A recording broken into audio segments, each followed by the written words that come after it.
Life has a way of teaching us lessons when we least expect them. Often through people or experiences we overlook.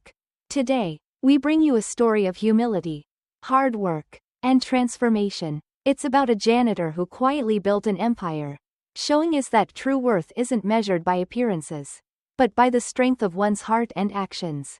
This is a story about respect, empathy, and the powerful lessons we can all learn from one another. Join us as we dive into this inspiring tale. Don't forget to subscribe to our channel to begin today's story with Life Stories. It was just another ordinary morning in the high-rise office building of TechWorks Solutions.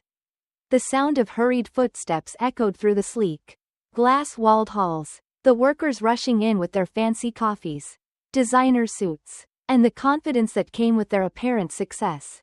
Yet, as they bustled past the man in the simple blue uniform, their eyes seemed to glaze over him, barely acknowledging his presence. That man was George, the janitor. But what they didn't know, what they couldn't know, was that George had built the very building they walked through. The company they worked for. You see, every morning as the young office workers strode in, filled with their own self-importance, George would already be there, quietly pushing his cleaning cart through the hallways.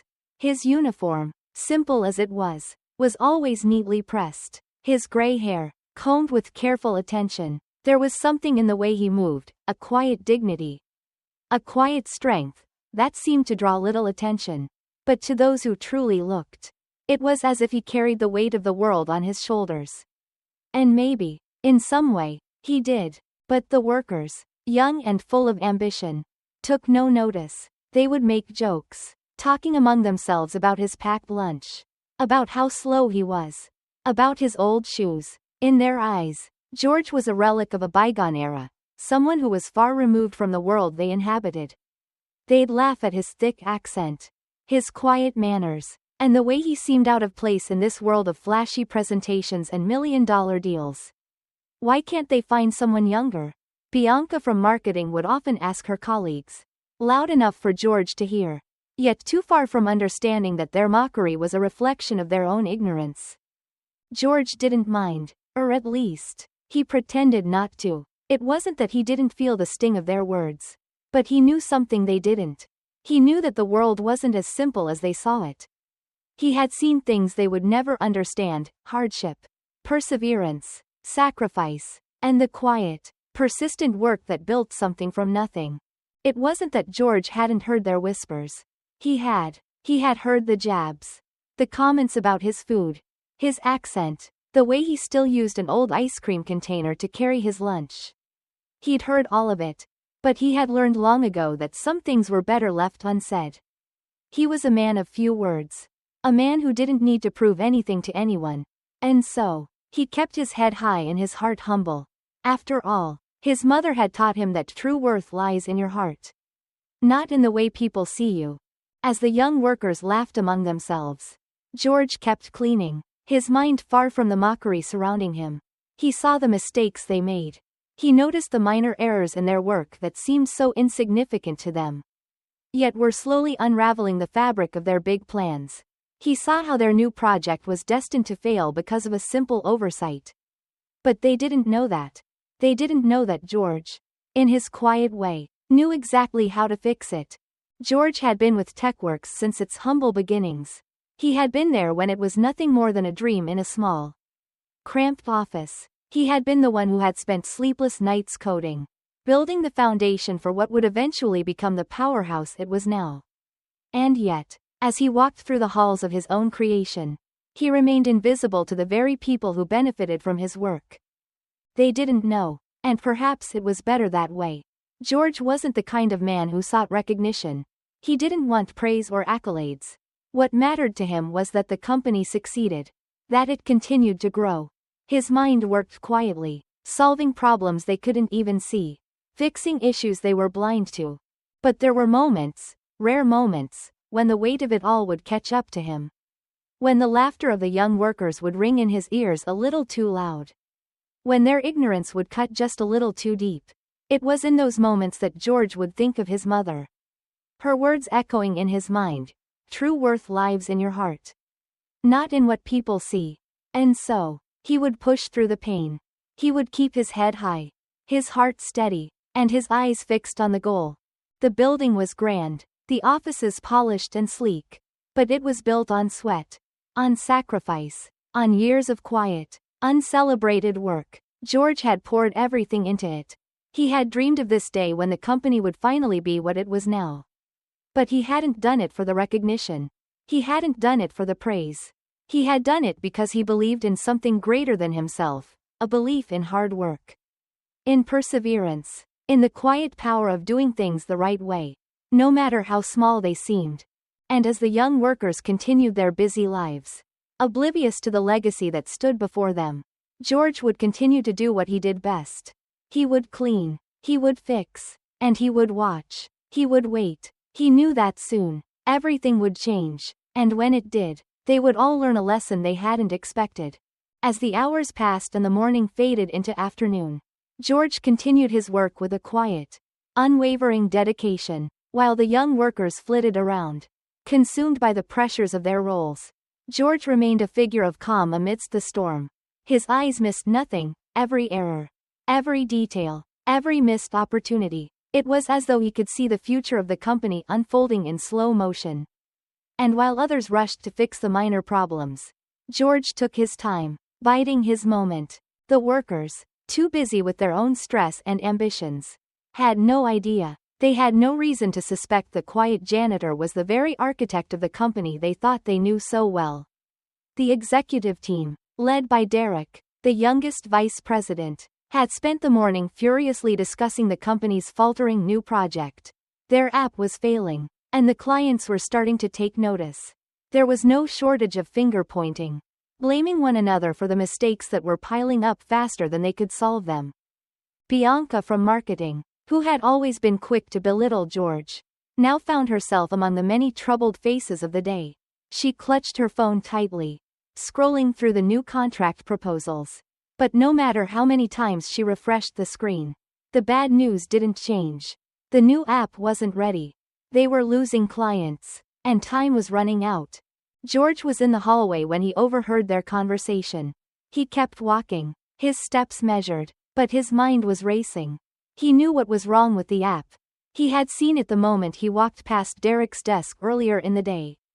A simple coding error, overlooked by those too wrapped up in their egos to spot it.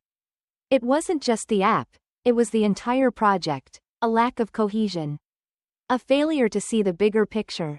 But he kept walking. He didn't speak up, not yet. At lunch, the workers continued with their usual behavior. George retreated to the basement, away from the laughter and mockery that filled the upper floors. It was a small, dimly lit room, far from the gleaming offices above. The machines hummed softly in the background, a sharp contrast to the frenetic energy upstairs. Here, George could finally eat his lunch in peace. The scent of his wife Clara's adobo filled the room, evoking memories of their modest home in Indiana, a small place they had built together, brick by brick, much like the company he had founded. As he ate, George's mind wandered back to those early days. He had once been just like the young workers upstairs, full of ambition, eager to make a name for himself. He had dreamed of building something meaningful, something that would stand the test of time. And he had. But the journey had been anything but easy. There were sacrifices, so many sacrifices, and at times, the future seemed uncertain. Yet, George had always held on to his mother's teachings. True success grows slowly, like rice in the field. It takes time, patience, and care. He thought of his father's words. Too. Your hands may be dirty from honest work, but your heart must stay clean. Those lessons had carried him through the years, through the hard times and the victories alike. They had shaped the man he had become, a man who understood the true meaning of success. George finished his lunch and sat quietly, watching the security cameras on the old TV screen. He could see the young workers upstairs, running in circles, trying to solve the problems they had created. They thought they were building something new. But George saw the cracks, the mistakes that would lead to failure if not addressed. He knew exactly what needed to be done. But again, he remained silent. He wasn't ready yet. He needed them to see, to learn, to understand. And then, as if the universe had aligned to give him a moment of clarity, It happened. Patricia, from Human Resources, walked into the basement to make a phone call. George, as always, greeted her politely, his voice calm, his smile warm. Patricia, however, wasn't interested in his pleasantries. She wrinkled her nose as she looked at his simple food and shook her head. Another sad lunch, George? She asked, her voice tinged with disdain. George didn't flinch. Instead, he nodded quietly and offered her a small smile. But inside, something stirred. He remembered the nights when he had worked late into the evening, writing the very code that would propel TechWorks to success. He remembered the sacrifices he had made, selling his belongings to buy his first computer, working through the night while others slept. Patricia didn't know that. She couldn't. She didn't know the true cost of what he had built. But George wasn't angry. Not anymore. He had long since let go of the bitterness that might have consumed him. Instead, he simply watched her, and in the quiet of that moment, he realized something profound. Sometimes, the hardest lessons aren't the ones you teach others, but the ones you learn yourself. Soon, everything would change, but for now, George had to wait. He had to watch, to learn, and most importantly, to allow the young workers to see what was right before their eyes, the quiet power of humility, of hard work, of quiet strength. The lessons they needed would come, but they had to be ready. And George knew they weren't ready yet. For now, he would clean, he would wait, and he would continue to build. Not with his hands, but with his heart. The change would come, but it would come on his terms. The morning light filtered in through the tall windows of TechWorks, casting long shadows across the sleek, modern offices. The building, which had once been a dream in George's mind, now stood as a testament to his hard work and vision. Yet, the workers inside were still oblivious to the fact that the very foundation of their company had been built by this quiet, humble janitor. They passed him by, lost in their own worlds, as though he were nothing more than a shadow in the background. But things were about to change.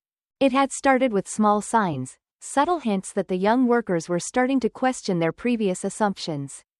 Derek, the vice president, who had long been dismissive of George, had begun to notice something odd.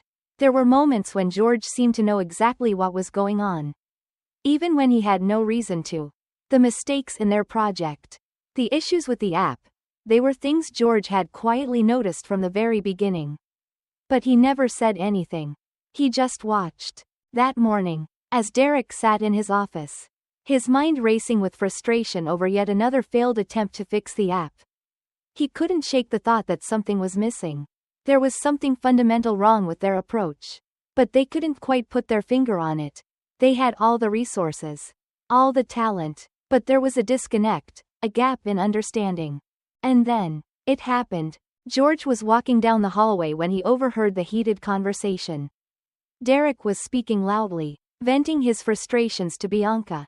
"It's all falling apart," Derek muttered, rubbing his temples. "We've been working non-stop, and nothing is going right. Clients are unhappy, the app's a disaster, and there's no one who can fix it." George stopped in his tracks, just outside the door. For a moment, he considered walking away, but then, the familiar voice of his father echoed in his mind. "Patience is power. My son." George turned back toward the door. Taking a deep breath, he walked into the office without knocking. Derek and Bianca looked up in surprise. But George didn't wait for an invitation. He walked straight to Derek's desk and placed his hands on the edge of it, looking down at the computer screen. "You're missing something," George said softly, his voice calm but firm. Derek blinked, clearly caught off guard. He had never seen George like this before. The janitor's usual quiet demeanor was replaced by an assertiveness that felt almost foreign. "What are you talking about?" Derek asked, his voice laced with frustration. "I've been watching," George said, his eyes steady. "Your app's not going to work. You've built it on a shaky foundation. There's a problem with the code. A simple mistake, but one that's going to cost you if you don't fix it soon." For a moment, there was silence. Derek didn't know how to respond. He had always thought of George as just the janitor, someone who was far removed from the world of tech and business. But now, as George stood there, calm and collected, Derek felt a deep sense of humility creeping in. How could he have missed this? Bianca, who had been standing silently by, finally spoke. How do you know all this? She asked. Her voice tinged with disbelief. George smiled softly. Because I built this company, he said, his voice low but clear. I built it from nothing. Just like I built the first lines of code that brought us here. But it wasn't just me, it was everyone who worked together. Each person doing their part. You see, success doesn't come from sitting in a fancy office or wearing a suit. It comes from doing the work. From understanding the details that others miss. And you've missed it. There was a moment of stunned silence. Derek and Bianca exchanged glances, unsure of what to make of this revelation. But George wasn't done yet. He continued, I may clean your floors. But I see things you don't. I see the cracks. The mistakes you're too busy to notice. You're not seeing the big picture because you're too focused on your egos and your power struggles. But this company was built on hard work, respect, and humility. If you want to save it, you need to learn those values again. George turned to leave, but as he did, he paused. I don't need your respect. But I hope, for your sake, you learn to respect the work that goes into making something real. The work that goes into making something last. With that, George left the office. Derek and Bianca stood there, motionless. The weight of his words hung in the air like a heavy fog. They had never looked at George like this before. He wasn't just a janitor. He was the founder of their company. The one who had quietly watched, listened, and waited for the right moment to show them what truly mattered. As George walked down the hallway, a small smile tugged at the corners of his lips. He had done what he came to do. The time had come for the young workers to see the truth. To understand the lessons he had learned over the years, the lessons about respect, humility, and the true meaning of success. And as he pushed his cleaning cart down the corridor, he knew that everything was about to change. The next morning, as the workers filed into the office, they noticed something different. The atmosphere had shifted. There was a quiet energy in the air, a subtle but powerful change that no one could quite put their finger on. And then, as the day unfolded, it became clear. Derek, once so confident in his superiority, now found himself quietly listening to the older employees who had always treated George with respect. He overheard conversations about work done well, about lessons shared, and about how the company's success had been built on collaboration, not ego. As the hours passed, the workers slowly started to understand what George had been trying to teach them all along. It wasn't just about who was in charge, or who wore the fanciest clothes. It was about the value of each person, the importance of every role, and the simple truth that respect, humility, and hard work were the true pillars of success. And then, just before the end of the day, George returned to the office. But he wasn't pushing his cleaning cart anymore. Instead, he walked in with a quiet dignity, dressed not in his janitor's uniform, but in a simple, sharp suit that mirrored the humble pride he had always carried inside. He stood before the workers, not as a janitor, but as the founder of TechWorks Solutions, the man who had built it all from the ground up. Today, we begin again, George said, his voice calm and steady. Not as bosses and workers, but as one team, united in respect and purpose. The choice is yours. We can continue on the path we've been walking. Or we can choose a new one. A path built on empathy, kindness, and understanding. The workers looked around at each other, their eyes wide with realization. The lesson was clear. In that moment, they understood the true meaning of success, and it had nothing to do with titles or money. As the workers returned to their tasks, something changed in the air. The walls between them had come down. It was a new beginning. Not just for the company, but for the people within it. George smiled softly to himself. His work was done. Don't forget to like and subscribe to our channel for more life stories that inspire us all to be better.